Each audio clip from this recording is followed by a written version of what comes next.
अयोध्या राम मंदिर के चढ़ावे में कथित गड़बड़ी का मामला अब सिर्फ जांच तक सीमित नहीं रहा, बल्कि इसने राजनीतिक रंग भी पकड़ लिया है। हर दिन नए आरोप, नए बयान और नए दावे सामने आ रहे हैं। अब इस पूरे विवाद में भारतीय जनता पार्टी ने समाजवादी पार्टी के राष्ट्रीय अध्यक्ष अखिलेश यादव को लेकर बड़ा बयान बड़ा दावा कर दिया है। वहीं दूसरी ओर विश्व हिंदू परिषद ने भी विपक्ष के कुछ नेताओं को जांच के दायरे में लाने की मांग की है।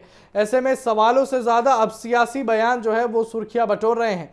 बीजेपी के राष्ट्रीय प्रवक्ता अजय आलोक ने दावा किया है कि राम मंदिर चढ़ावा मामले में आरोपी बताए जा रहे रामाशंकर यादव उर्फ टिन्नू यादव की समाजवादी पार्टी प्रमुख अखिलेश यादव से कई बार फोन पर बातचीत हुई थी।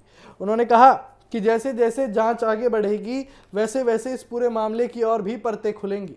हालांकि उन्होंने इस दावे के समर्थन में सार्वजनिक रूप से कोई विस्तृत सबूत नहीं पेश किया, लेकिन फिलहाल ये एक राजनीतिक आरोप है और इसकी स्वतंत्र पुष्टि अभी नहीं हुई है। अजय आलोक ने अपने बयान में समाजवादी पार्टी पर भी निशाना साधा और कहा कि इस मामले में अभी कई और खुलासे होने बाकी हैं। उन्होंने ये भी कहा कि पहले भी समाजवादी पार्टी संतों और धार्मिक संगठनों के विरोध का सामना कर चुकी है और आगे भी उसे इसका जवाब देना पड़ेगा। और इनके इस बयान के बाद उत्तर प्रदेश की राजनीति में आरोप प्रत्यारोप का दौर और तेज हो गया है और इधर विश्व हिंदू परिषद भी इस मामले में सक्रिय हो गई है। परिषद के अंतर्राष्ट्रीय अध्यक्ष आलोक कुमार ने जांच अधिकारी को पत्र लिख दिया है और मांग की है कि जिन विपक्षी नेताओं ने सार्वजनिक रूप से राम मंदिर के चढ़ावे में चोरी या गड़बड़ी के आरोप लगाए हैं, उनसे भी पूछताछ की जाए। उनका कहना है कि अगर किसी नेता के पास ऐसे आरोपों के समर्थन में कोई साक्ष्य है, कोई सबूत है, तो उन्हें जांच एजेंसियों के सामने प्रस्तुत करना चाहिए। परिषद का तर्क है कि केवल राजनीतिक बयान देने के बजाय तथ्य जांच के सामने आएगा तो काफ़ी मदद मिलेगी। दूसरी ओर समाजवादी पार्टी लगातार सरकार पर सवाल उठा रही है।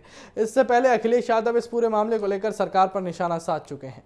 उन्होंने चढ़ावे में कथित गड़बड़ी की निष्पक्ष जांच की मांग करते हुए बीजेपी पर गंभीर सवाल उठाए हैं और हाल के दिनों में उन्होंने सोशल मीडिया और प्रेस कॉन्फ्रेंस के जरिए भी इस मुद्दे को लगातार उठाया है।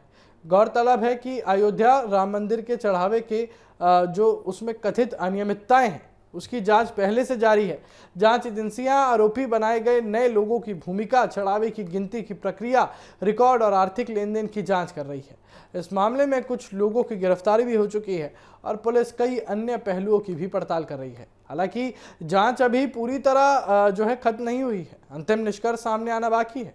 अब समझिए, इस पूरे विवाद ने साफ तौर पर राजनीतिक रूप ले लिया है। हमने पहले भी कहा था कि यहां पर श्री राम के नाम पर राजनीति चल रही है। एक तरफ बीजेपी विपक्ष पर सवाल उठा रही है तो दूसरी तरफ विपक्ष सरकार और मंदिर प्रबंधन को कटघरे में खड़ा कर रहा है।